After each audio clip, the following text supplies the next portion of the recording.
Buying a used car right now is not easy. There is a big demand and it's not cheap. No, it's not. Year to year, prices are up 40%. And here in Houston, you need to know that waterlogged cars are also flooding the market, so to speak, as well. Tiffany Craig shows you how to avoid buying one.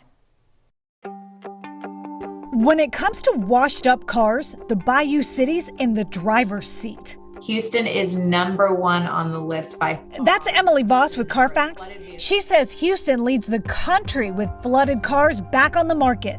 We had nearly 34,000 last year. Now, some are branded as flood damaged, but not all. The issue comes if you are buying a vehicle and you don't know that it has a waterlogged past, because there can be major issues down the line. All of this is an eye-opener for Atik Chowdhury. I didn't realize that, no. Yeah, it's a thing. Wow. He just started searching for a used SUV. What's it like out there right now?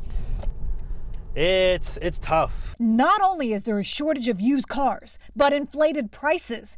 And now the fear that flooded vehicles could be in that mix. Let's just hope it doesn't happen. But it almost did happen to a couple of online buyers. The truck looked like it had been in a mud bog. From red dirt under the carpet of a Chevy truck to water in the trunk of an Impala.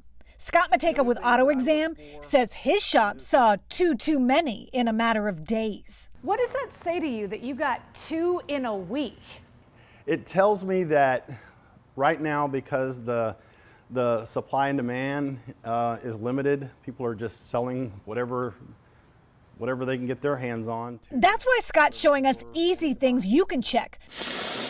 Do the smell test. If there's an odor or heavy air freshener scent, that's a red flag.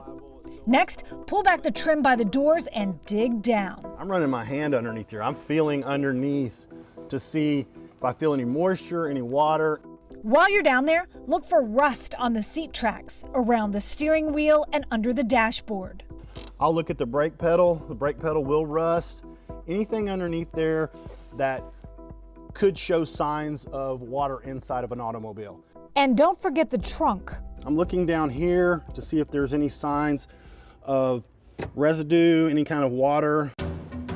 Something else, Hurricane Ida flooded more than 200,000 vehicles. They could be washing up next. But I think it's very reasonable to expect with this, highly strained used car market right now that a chunk of those will end up back in the used car market. So Houston stays on top of the flooded car list. Nothing to brag about, but definitely good to know. Tiffany Craig, KHOU 11 News.